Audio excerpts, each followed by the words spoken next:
All right, guys. So, topic for tonight is inner classes, and then we'll look at assignment 8, which is actually right out of your textbook.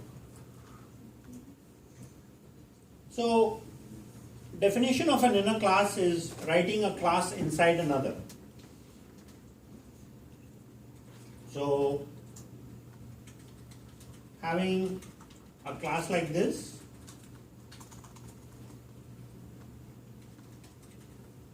and then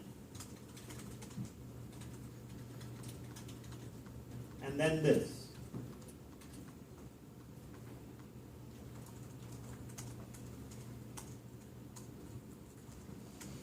A class inside another class is an inner class. Why do we so we just started, so give me about 30 minutes before you ask questions. So, okay? And if questions come up so you don't forget, please write them down. You have an outer class and you have an inner class. Now, can you first of all do this? And the answer is yes, you can, because it's by definition, this feature is provided in the language. Why do we have inner classes, right? Generally, these are for convenience. These are generally for convenience, or these can also be one-time classes, where you create a class, you instantiate, use, and then garbage collect the object. So there are times when you need to do that, and for that purpose we have the notion of anonymous inner classes. A class that does not have a name, okay? And object created also does not have a name. Okay? So from the scope perspective, we are writing code inside another class as an independent class. So let's maybe try and compile something like this, and you will see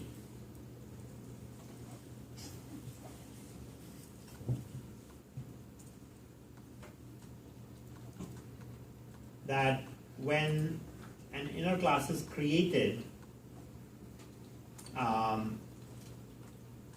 we create an outer dot class and an outer $inner dot class. Each class is compiled separately. I'll go ahead and use the same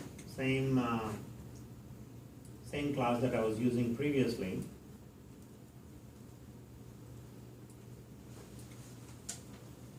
So we have a class called scores, which is the outer class, and then I'll say public class inner beginner.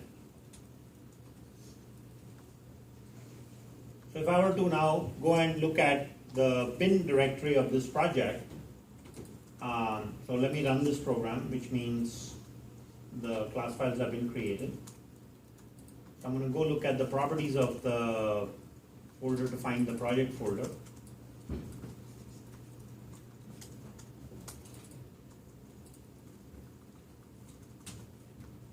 And in the bin directory, you can see there is a scores $inner dot class, and there is a scores dot class. So the point is that when an inner class is created, it's a separate entity, like it was an outer class. It is treated like that. Okay? But if you want your code of an entire Java program all to be in one class, like you would write a C program, right? Then this is the way to go. Okay? So So what we have here is an outer and an inner class. So obviously we'll declare some variables, and you can access these variables in the inner class. So obviously to access a variable in an inner class, I can't just write x is equal to 5. That will be a compiler error, because whenever I'm supposed to write code, I'm supposed to put it inside a method or a constructor. So I can write an inner constructor, and then I can say x is equal to 5. And all this is trying to tell you is that when you have an inner class, it can access the properties of the outer class.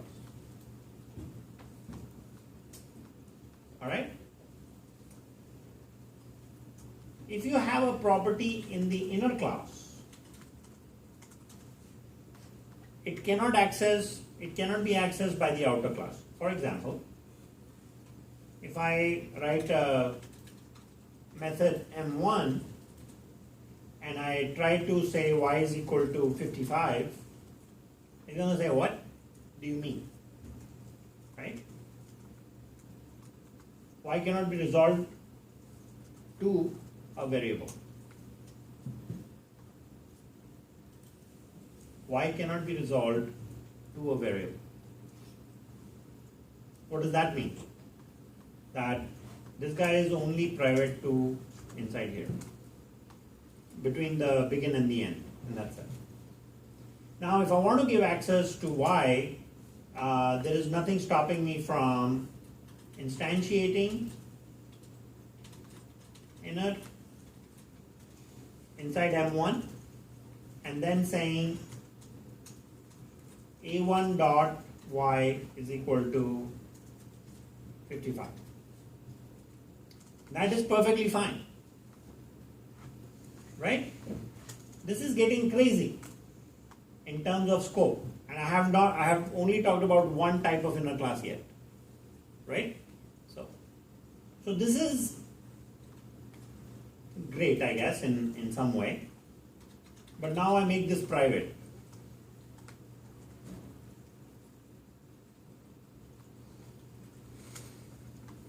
But A1.y doesn't complain, does it?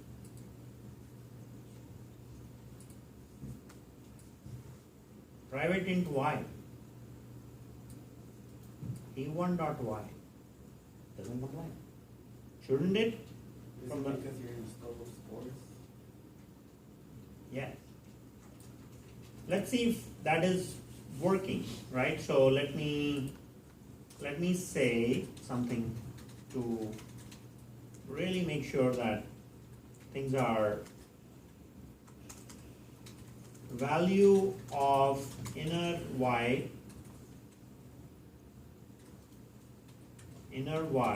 is equal to plus A1 dot. So now how do I get access to the inner class? I can instantiate it in a method. So I can say scores A1 is equal to new scores A1 dot M1.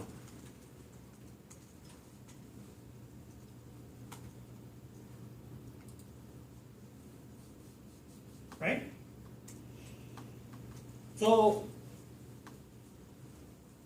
what is the point of all this code? That a private variable in the outer class is accessible by the inner.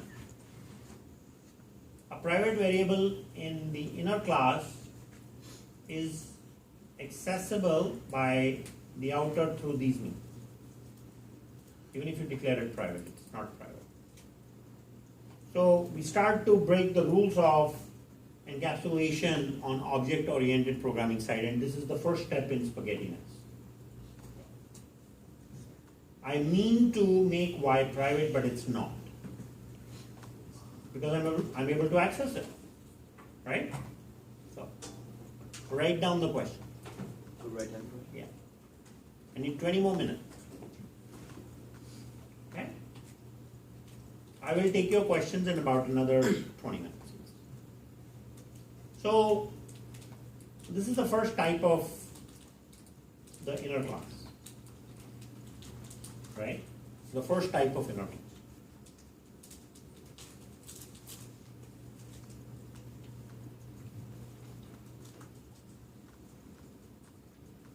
So now, how do we understand the 4 types of inner classes?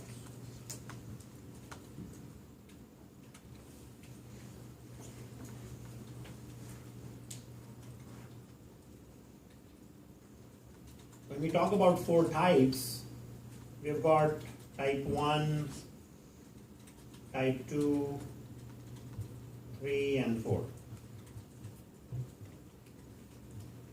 So type 1 will, and these are not like documented as Java standards, it's just types that I'm numbering. So we have the first type, which is a regular class, like I showed you, right? And I'll correlate that to an instance variable. If I have, like I have an instance variable as an object, if I replace the code as a class, right, then I can understand the behavior it manifests. Type 2, I could say, is using the word static in front of a class. We've never been able to do that before, right? Because the moment we say in Eclipse, in an outer class, public class, static scores, it says syntax error on token static, delete this token. Okay, I'll delete it. It's not allowed. But on an inner class, it is allowed. The reason static is not allowed here is because it's implicitly static, right? What is static? Shared, one copy loaded first. You remember that definition.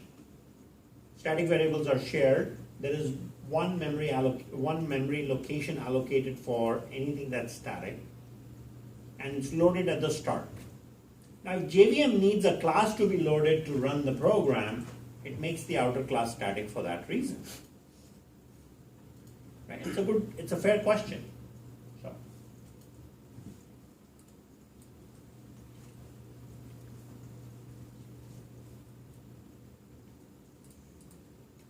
And then you can have local objects. So we have local inner classes. And you can also create objects that don't have a name, so you can have anonymous classes.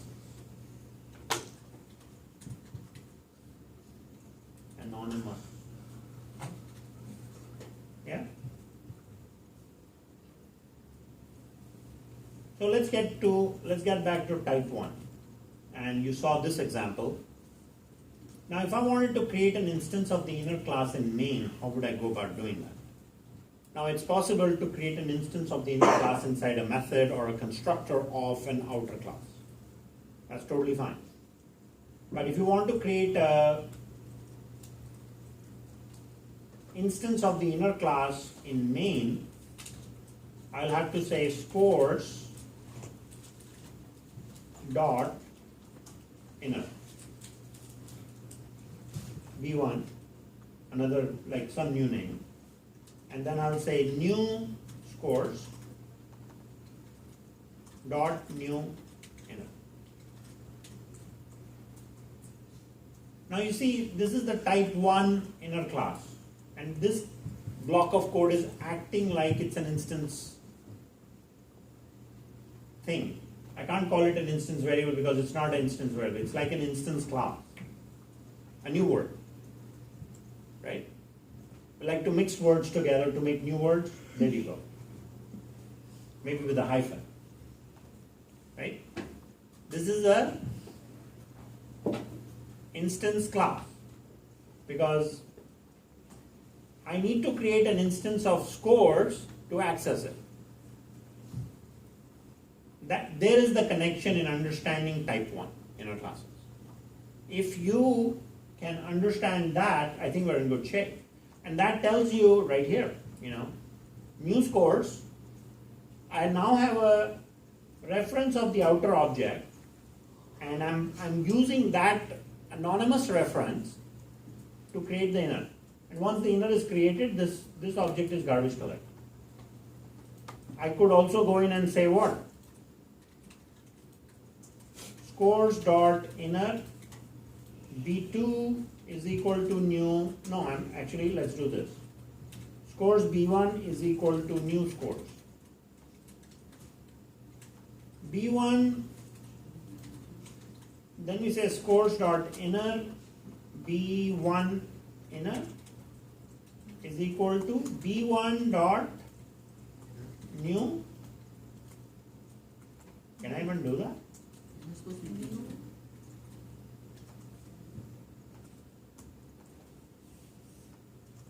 I could do it here. Name both of them B1. Scores B1. Oh, I'm sorry.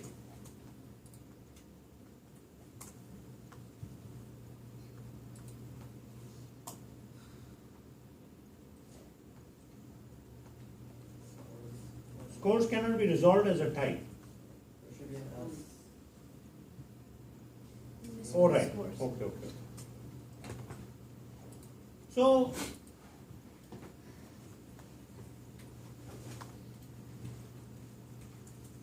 these two lines are trying to show you what this line did.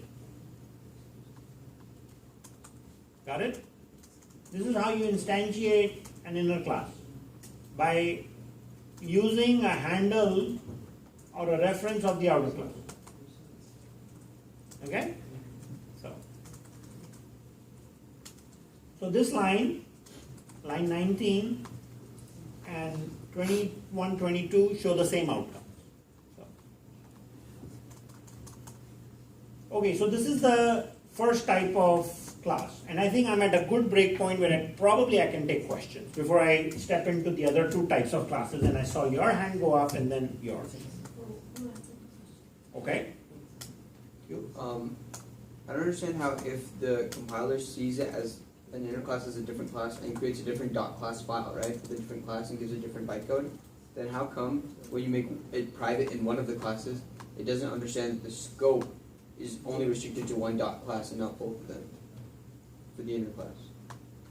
So, physical class creation is for the Java runtime environment. It has nothing to do with scope. It is so the JVM can load classes and can go through the interactions. And so the fundamental idea in a Java virtual machine that every object will have its own class, or every class will have its own .class file, is just for the runtime environment. So, gentlemen back there, Oh no, sorry. you are going to interfere in my thought process, and it will mess up the entire lecture.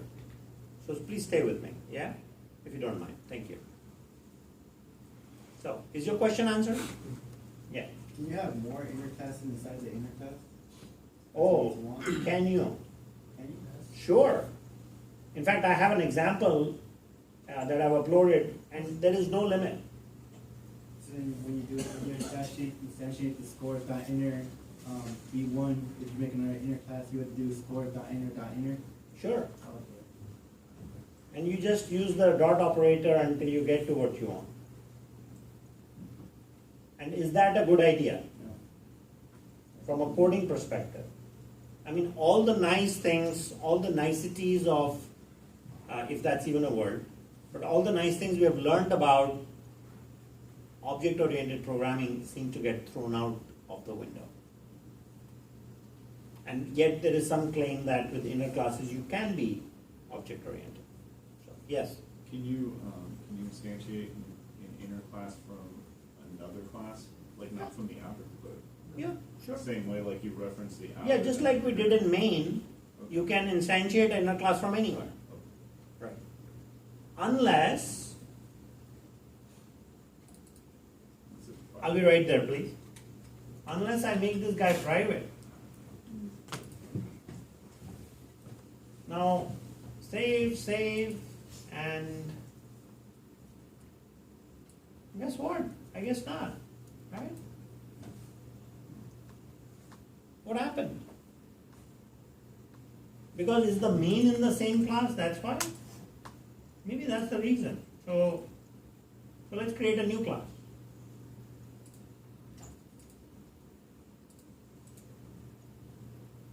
Let's create a new class which has its main, we'll call it hello. And now we are in the same package, and guess what?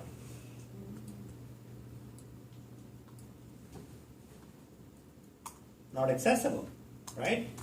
Now let's go make that public. So let me do a save all, and I've got these two errors. One is both of these inner class references aren't working. Thought I did a save all.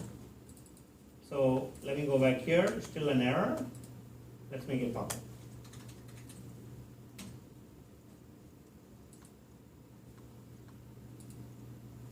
Well, you can save it for me at least. No, now it's fine. Or is it? Why is it saying import scores not enough?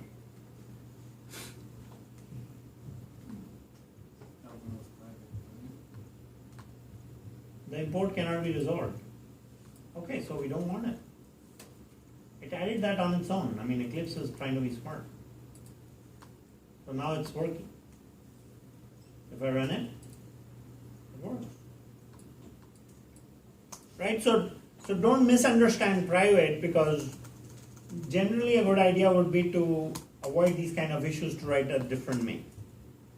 Right? Any other questions remaining? Yes. So if you go back to the other Java file, so if I use the this keyword in the inner class, will it refer to inner or will it refer to scores? This refers to the current object, depends where you use it. If you use this here, so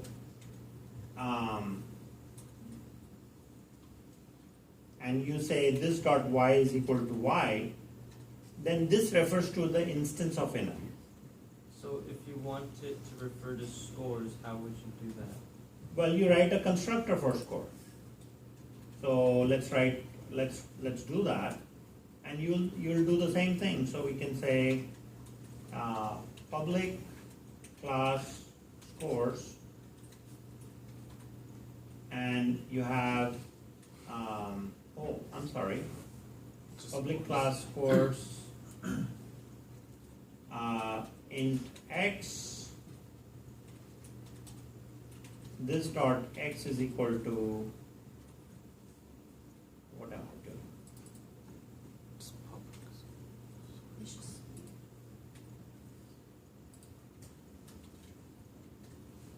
So now this refers to the scores. So your question is, how do I use this with inner or outer? The question is, it depends in the body of the class. When you use it, it refers to that, the instance of that class. Right, but if you're inside inner and you want to refer to scores when you use this, Can't. You will need to instantiate scores. oh, So can you do this where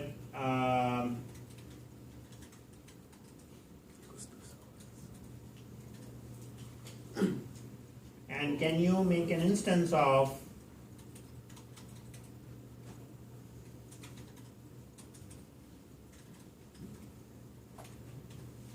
totally?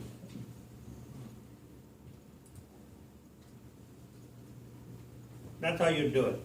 You can't use this to refer to an outer class inside the inner class. okay. And there is no this dot this type of nesting, which is where I think you were trying to go. Okay. Any others? Let's look at type 2 inner classes. So let me go ahead and capture this for your notes. So I'll email you those. So here is the type 1 inner class. Actually, I have a question.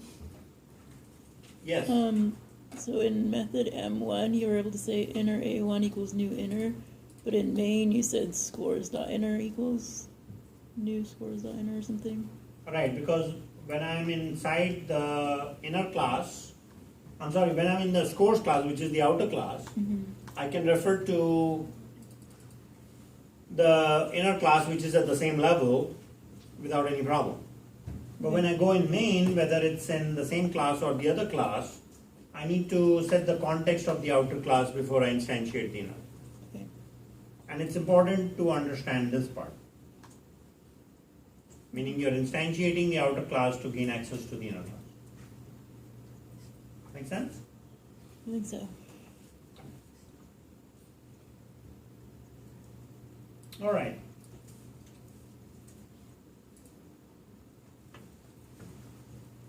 So here is my outer class, and now I'm introducing the second type, and I'm just going to put the word static. And everything else remains the same. Let me not confuse the situation by adding instance of scores, an instance of the outer class inside the inner class. That's be too much twisted for the first go round. So we'll try and avoid that, right? But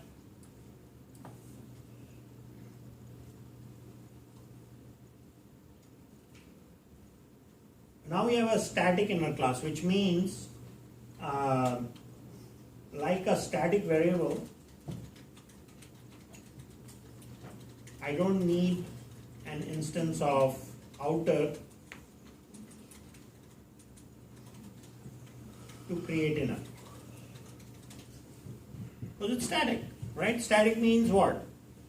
Don't need access of the instance to, I don't need an instance to access a static variable. I can just go ahead and use it. So now what I'll do is, I can say scores dot inner A1 is equal to new scores dot inner.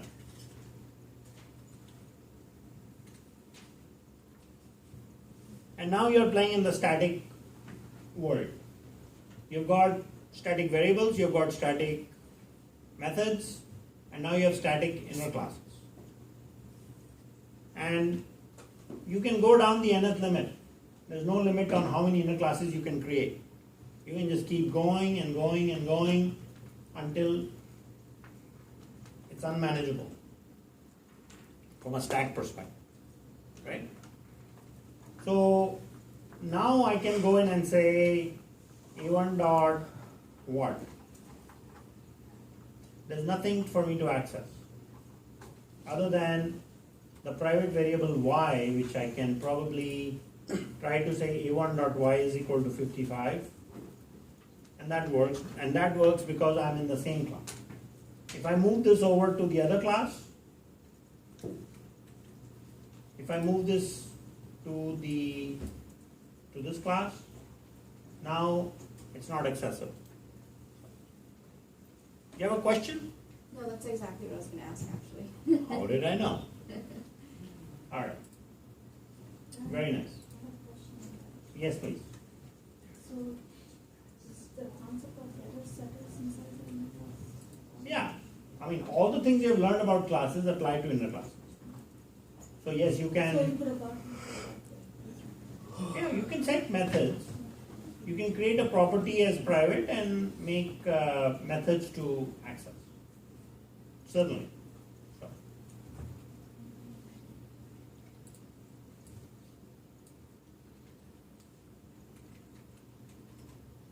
Okay, so now third type.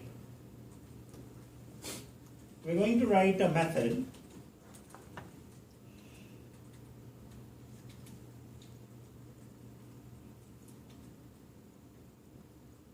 and inside that method we will put a class definition.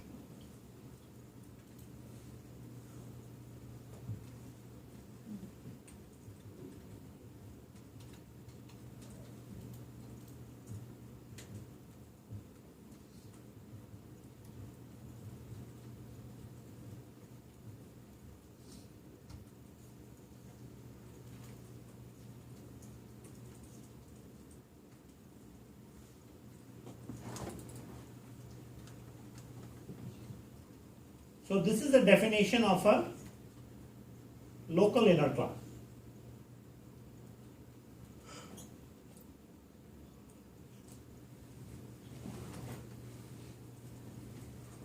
Local inner class. Now, the idea of a local inner class is what?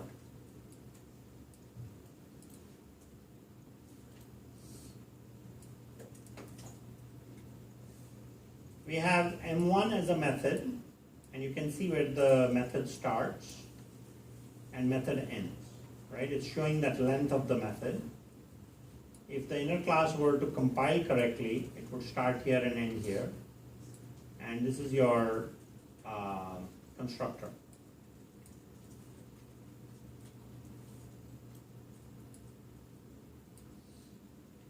Now, on the inner classes, it's saying illegal modifier for the local inner class. Only abstract or final is permitted. So when you start creating a inner class, it's saying make this class abstract or final.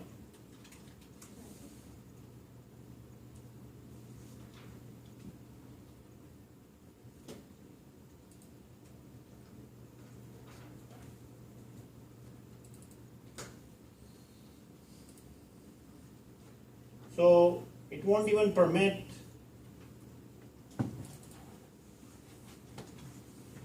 so if I just say class inner, it likes that. But if I try to use the word public for a local inner class, it's saying it's not going to work. Let's capture that in our notes. Did I capture the static inner class for you guys? I did not. I need to go back. Excuse me.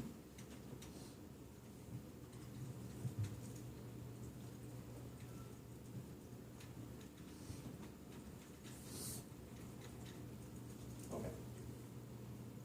This was the static inner class for your notes. And let me now fast forward, and the point we are trying to make here is that a local inner class cannot be public. Why is that? So we're talking about type 3, right? A local inner class. Local inner class cannot be public. Is it like your private variable? Yeah, it's inside a method. It's only accessible, right? It can only be accessed with what? The method. With the instance or static method. What's the point of making it public? It doesn't allow you. But then it also said to try and make it final. I mean, I got around that. What if I want to write another class inside method M1 where I want to extend the inner class?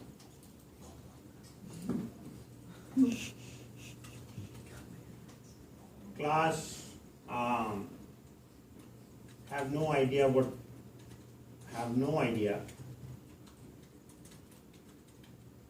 extends inner.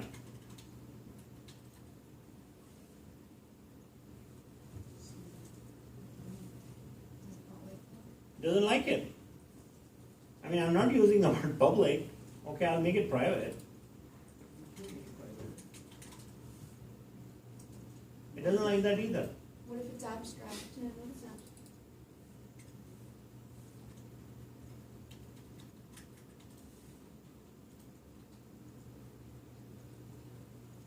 It likes the abstract. But then the question comes, how on earth will I access this abstract class? I mean, final is great because final means what? You cannot extend. You can declare a bunch of constants. But what's the point of abstract? Right? So this is again, all of these things that we are talking about in this compacted frame of time is just to help you understand inner classes exist, and if in your Java lifetime you come across such code, you will know what to do.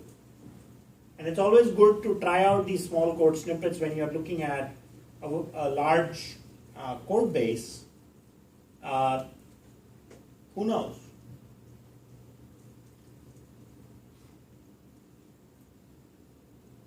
Sometimes shortcuts can be written to patch problems by writing inner classes. Because you need an instance of something, you go make somewhere else some other class public somewhere else, you bring it in, you patch the problem, you're gone 3 years later, somebody finds a bug, and you're looking through 10,000 Java files and you can't figure out what's done where. People are scratching their head and trying to figure out the bug. So again, definitely don't go there. I mean, we don't need polymorphism here like this, right? Or maybe we do. Because maybe not in local inner classes at least. So now a class that is created inside M1, and it can only be instantiated here.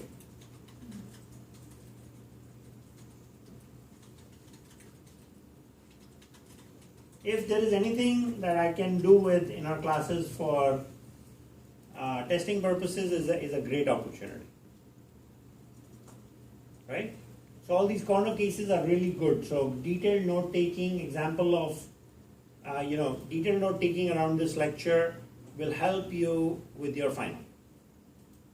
Answering these questions, that'll be good preparation. It'll be a good investment of your time to spend a couple of hours looking at the lecture on inner classes and compiling your own notes on these corner cases, what is doable, what is not doable, things that I've at least covered in class. I'm not covering all the cases that are possible, obviously. Okay? So now I'm trying to instantiate inner here, and it says the constructor is not defined. Okay, what happened to the default constructor? Don't you have one? Oh no, it's turned off. Oh yes, right. My bad. So I need to write one.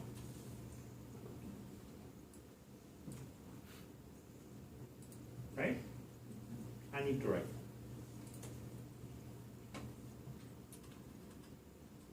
one.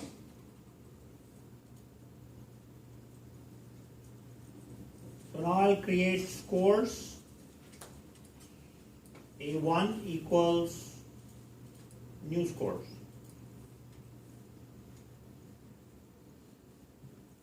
And I can call A1.M1.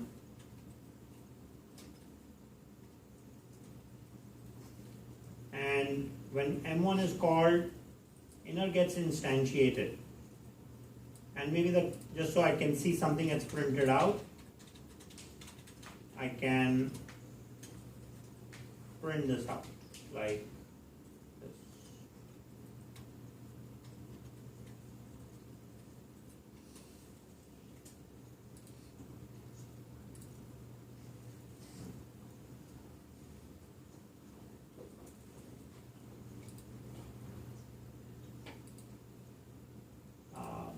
I'm going to get rid of hello dot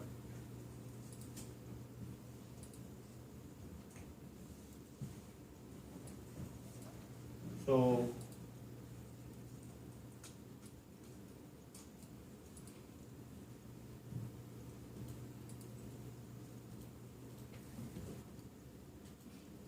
You use the default constructor. right. That's why it's nothing printed. Right.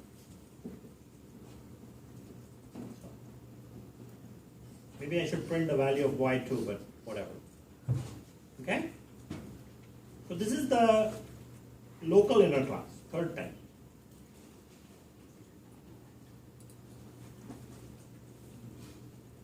Then we have the type 4, which is the anonymous inner class. These are the one-time classes and one-time objects. This is where we'll spend some time.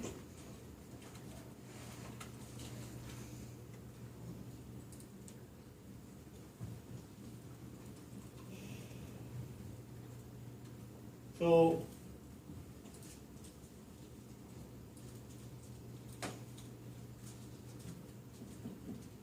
I have the scores class, right?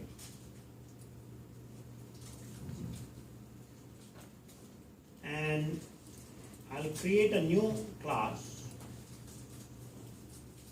for demonstrating anonymous inner classes. So we'll call that class demo A. Okay? And we'll write a method here.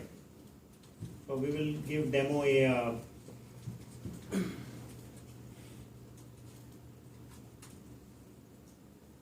default constructor, and I'll write a method M1, and I'm going to pass an instance of scores to this.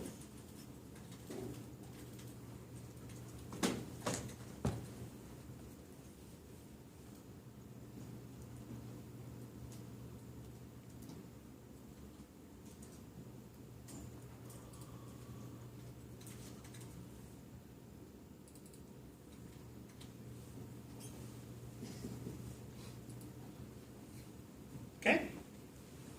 So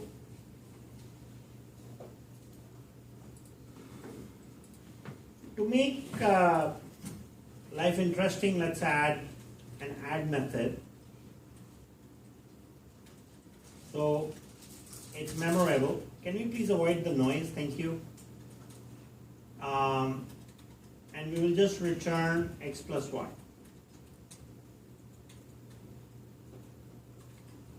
Okay? Is the recording still running? Mm-hmm. Thank you. So we have this add method, right? Inside scores. So now we'll go into demo A and we are passing in scores, right? And so on this side, let's get rid of the main. Let's bring it into the other class. And I'll go in and create an instance of demo A.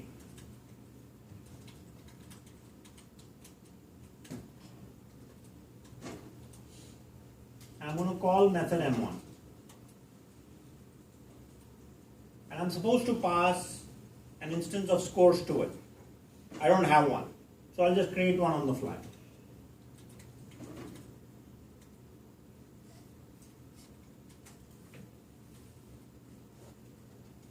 And doesn't have a default constructor, that's fine. I'll give it a value. That's a perfectly reasonable thing to do. You can create these one-time anonymous objects to pass things around, and there's nothing wrong with that. But now this is where the anonymous class begins. As part of that formal parameter that I'm passing with new scores, I say begin and end.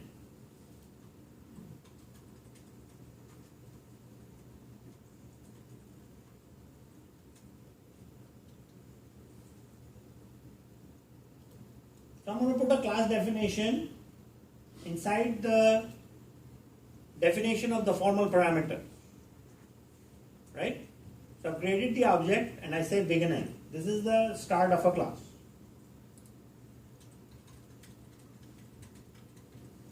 Start of a class. Now, I don't like the add method that was written before. I want to override it.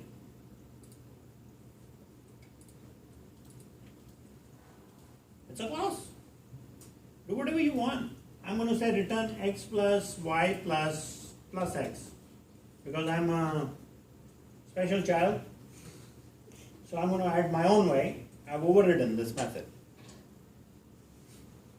It's not complaining. I mean, it gets x and y and,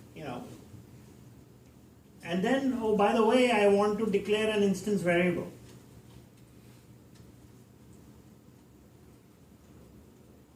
And I want to write a multiply method too, because while I'm at it, I want to create my own methods.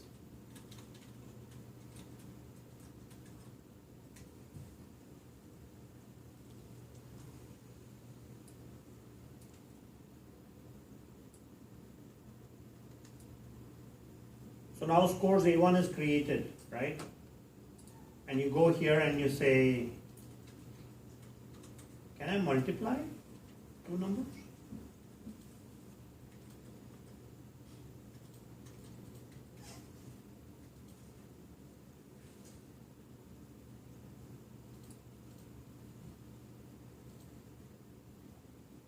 Oh, it gives an error. Identify the method mul. Oh, of course, mul is not available. Is undefined in type scores. So he's checking this class for mul, and it's not there, right? But it is over here. So let's save this.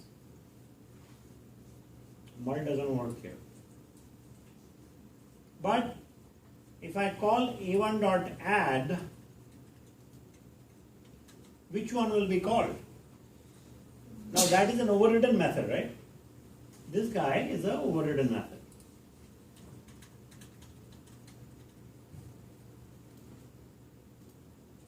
It's an overridden method. So when I call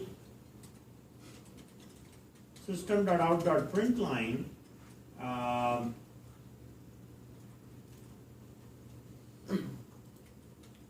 and I think I should put this guy there, a1 dot.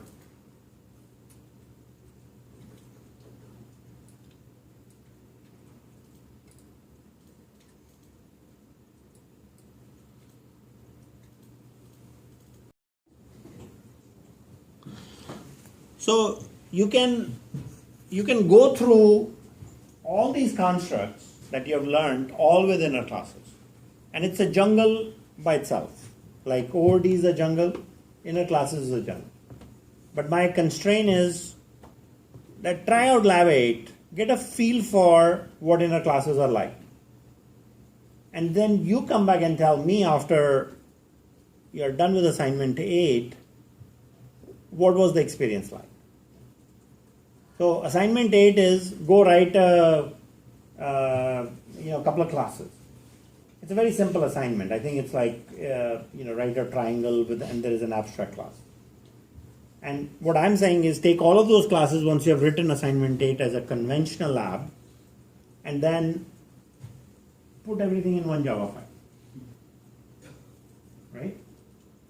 And let's see what your opinion is. Do that lab as if you were doing a regular lab, right? So it will give you a small practice on working with abstract classes and a regular class, and you'll have a main, right? And then you'll start combining all of those into one. And the idea is, and you choose which type of inner class you want to use. I would recommend using type 1. So that's for the lab assignment. But the other thing I want you guys to consider is going through all the stuff that we talked about today by yourself. So you can see things. You can see things. I was wondering about the syntax under demo A. It goes a1.m1, and then it has that curl, and then it doesn't close anywhere. It's just It does. it's right before new. No, it starts here, and this is the end of the class. And this is the end of method call. Oh, there it is. And this is start of method call. Okay. Whoa. See, inner classes were created for swing, and anytime you go out and do Android development, you will end up using anonymous inner classes. Because for sometimes to bring things together, inner classes are useful. But today with the concept of fragments introduced in Android development, this is not required. How would you show an inner class on the class diagram?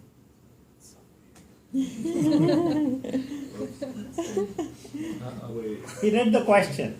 He read the assignment because the assignment says draw a class diagram, right? So when you do your conventional class diagram, right, just draw a rectangle outside, right, and name the outer class. You're done. do a conventional diagram because you're going to put all the classes in one, right? So there you have it. It's very easy. And that's not UML, that's my style of what I would accept, I mean. Right. In inner classes, they are, in standard UML, they are treated as regular classes.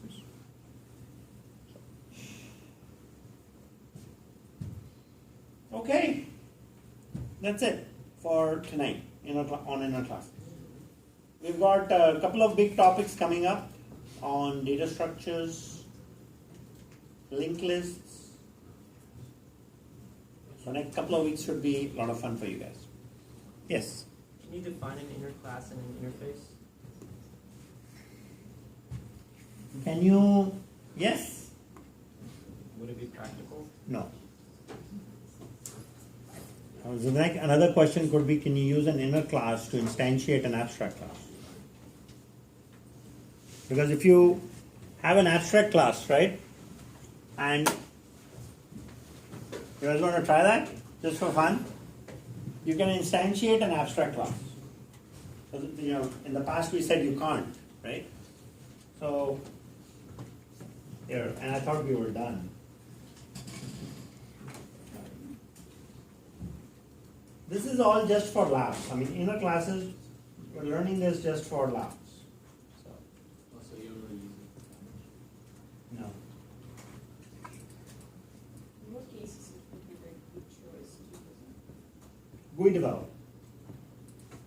Inner classes are used for convenience, right? So, okay, so let me demonstrate this part.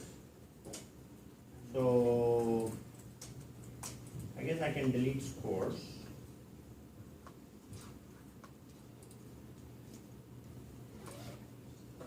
And I have demo A.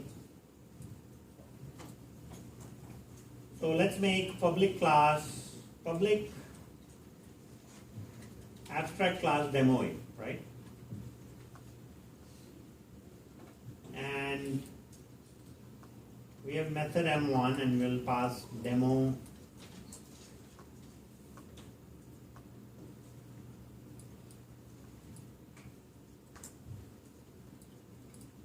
A1 to it. Does that work?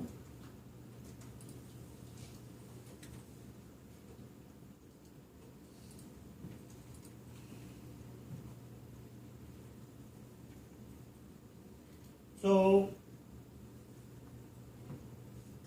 I'm going to say new demo A, right?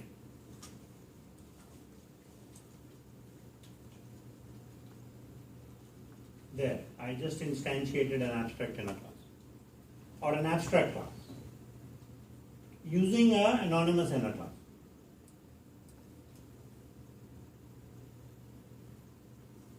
You see the trick?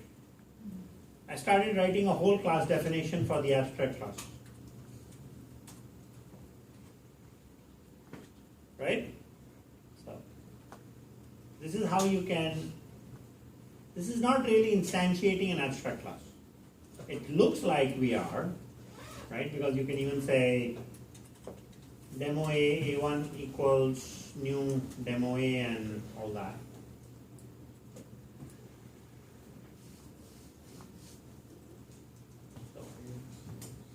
So, but the new, so that's just an anonymous inner class, the new demo, right? That's correct. This So- is a anonymous inner class. So if you try to call any of, oh well, you can't really because it's in, I see. You can call M1 now. No, I'm saying you can't, if you had an abstract class inside demo A, you couldn't call So it. inner classes have a different premise. Right. But you can call, Like I'm just saying, if you had an abstract method inside the abstract class demo A, right? you have to override that. Yeah, exactly. So you wouldn't, because then you would get a compiler error. Then you'll get a compiler. These are like fun corner cases of inner classes. Just investigating this will be fun for, but you'll never practically use this but it tests your limitations on the boundary conditions in Java. All right, I'll leave you guys with that.